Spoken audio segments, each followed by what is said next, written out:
Assalamualaikum warahmatullahi wabarakatuh. Alhamdulillahirabbil alamin. Alhamdulillahi wa la ilaha illallah. Alhamdulillahi wa la haula wa la quwwata illa billah. Allahumma sholli ala Muhammadin wa ala alihi Muhammad.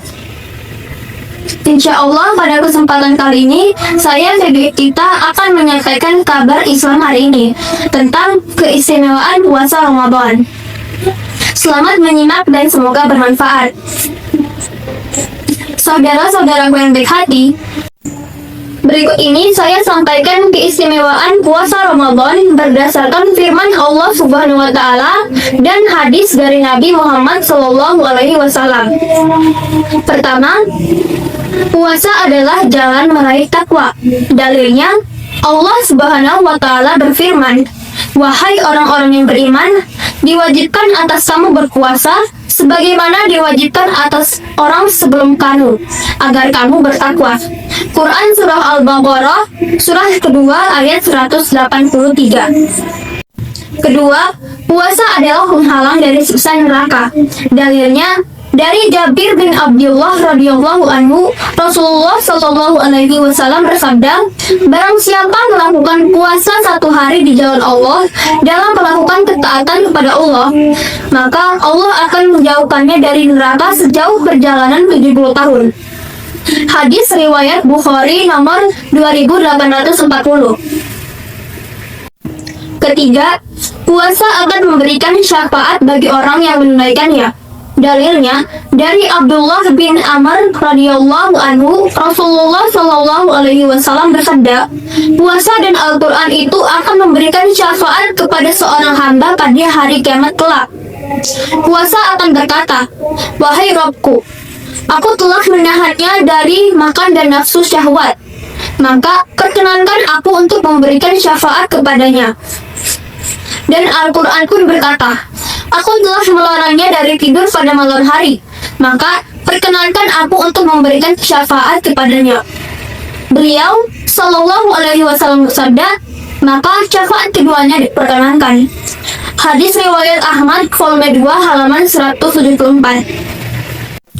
Syekh Al-Albani mengatakan bahwa hadis ini sahih. Silahkan baca kitab Sahih At-Targhib wa At-Tarhib nomor 184. Keempat, orang yang berpuasa akan mendapatkan pengampunan dosa. Dalilnya, dari Abu Hurairah radhiyallahu anhu, Rasulullah Shallallahu alaihi wasallam bersabda, "Barang siapa yang berpuasa di bulan Ramadan karena iman dan mengharap pahala dari Allah, maka dosanya di masa lalu akan diampuni." Hadis riwayat Bukhari nomor 38 dan Muslim nomor 760. Dalam hadis lainnya dikatakan, dari Hudzaifah radhiyallahu anhu, Rasulullah Shallallahu alaihi wasallam bersabda, "Keluarga, harta, dan anak dapat menjerumuskan seseorang dalam maksiat atau fitnah. Namun, fitnah itu akan terhapus dengan sholat, saum, sedekah, amal ma'ruf, yaitu mengajak pada kebaikan, dan nahi mungkar, yaitu melarang dari kemungkaran." Hadis riwayat Bukhari nomor 3586 dan Muslim nomor 144. Kelima, puasa menjadi obat penahan syahwat. Dalilnya, dari Ibnu Mas'ud radhiyallahu anhu, Rasulullah Shallallahu alaihi wasallam bersabda, "Wahai para pemuda, barang siapa yang memiliki ba'ah, yaitu sudah memiliki kemampuan finansial untuk menikah, maka menikahlah, karena itu lebih akan menundukkan pandangan dan lebih menjaga kemaluan. Barang siapa yang belum mampu, maka berpuasalah, karena puasa itu bagai obat pengekalnya." Hadis riwayat Bukhari nomor 5065 dan Muslim nomor 1400.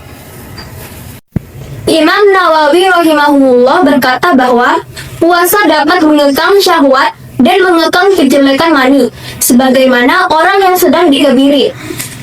Silahkan baca kitab Syarh Sahih Muslim volume 9 halaman 155. Keenam, disediakan pintu surga Ar-Rayyan spesial bagi orang-orang yang berpuasa. Dalilnya dari Sahal bin Sa'ad dari Nabi Shallallahu alaihi wasallam, beliau bersabda, "Sesungguhnya di surga ada suatu pintu yang disebut Ar-Rayyan. Orang-orang yang berpuasa akan masuk melalui pintu tersebut pada hari kiamat. Selain orang yang berpuasa, tidak akan memasukinya. Nanti orang yang berpuasa akan diseru, "Mana orang yang berpuasa?" Lalu mereka pun berdiri. Selain itu, mereka tidak akan memasukinya. Jika orang yang berpuasa tersebut telah memasukinya, maka akan tertutup dan setelah itu tidak ada lagi yang memasukinya. Hadis riwayat Bukhari nomor 1896 dan Muslim nomor 1152. Dalam riwayat Bukhari dari Sahal bin Sa'ad juga disebutkan, surga memiliki 8 buah pintu. Di antara pintu tersebut, ada yang disebut pintu Ar-Royan, yang hanya dimasuki oleh orang-orang yang berpuasa. Hadis riwayat Bukhari nomor 3257. Ketujuh, orang yang berpuasa memiliki waktu yang mustajab untuk terkabulnya doa. Dalilnya dari Abu Hurairah, Nabi Shallallahu Alaihi Wasallam bersabda, 3 orang yang doanya tidak tertolak, yaitu 1. Orang yang berpuasa sampai ia berbuka, yang kedua, pemimpin yang adil, dan yang ketiga, doa orang yang dizalimi. Hadis riwayat Ahmad volume 2 halaman 305. Syekh Syu'aib Al-Arnaud mengatakan bahwa hadis ini sahih dengan berbagai jalan dan penguatnya. Imam Nawawi rahimahullah menjelaskan, hadis ini menunjukkan bahwa disunahkan bagi orang-orang yang berpuasa untuk berdoa dari awal ia berpuasa hingga akhirnya, karena ia disebut orang yang berpuasa ketika itu. Kata Imam Nawawi, disunahkan orang yang berpuasa berdoa saat berpuasa dalam urusan akhirat dan dunianya. Juga doa yang ia sukai, begitu pula doa untuk kaum muslimin. Silahkan baca kitab Al-Majmu' volume 6 halaman 273. Kedelapan, Ramadan adalah bulan diturunkannya Al-Quran.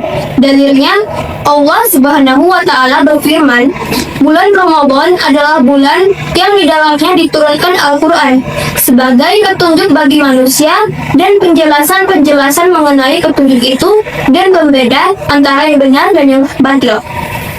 Quran Surah Al-Baqarah surah kedua ayat 185. Kesembilan, di bulan Ramadan, setan-setan dibelenggu, pintu-pintu neraka ditutup, dan pintu-pintu surga dibuka. Dalilnya, Rasulullah Shallallahu Alaihi Wasallam bersabda, apabila Ramadan tiba, pintu surga dibuka, pintu neraka ditutup, dan setan pun dibelenggu. Hadis riwayat Bukhari nomor 3277 dan Muslim nomor 1079 dari Abu Hurairah radhiyallahu anhu.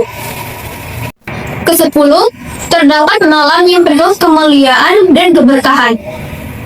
Dalilnya, Allah Subhanahu wa Ta'ala berfirman, sesungguhnya kami telah menurunkannya, yaitu Al-Quran, pada malam Qadar. Dan tahukah kamu apakah malam kemuliaan itu? Malam kemuliaan itu lebih baik daripada 1000 bulan. Pada malam itu, turun para malaikat dan roh yaitu Jibril dengan izin Tuhannya untuk mengatur semua urusan. Sejahteralah malam itu sampai terbit fajar. Quran Surah Al-Qadr, surah ke-97, ayat 1-5. Saudara-saudaraku yang baik hati, demikianlah penyampaian saya kali ini. Semoga Allah Subhanahu wa Ta'ala senantiasa menolong kita agar kita sanggup menjadi orang yang paling rajin dan paling baik dalam menunaikan ibadah puasa, sehingga kita bisa menggapai kebahagiaan hidup di dunia ini dan di akhirat kelak. Amin ya rabbal alamin. Akhirul kalam, barakallahu fina. Semoga Allah memberkahi kita. Wassalamualaikum warahmatullahi wabarakatuh.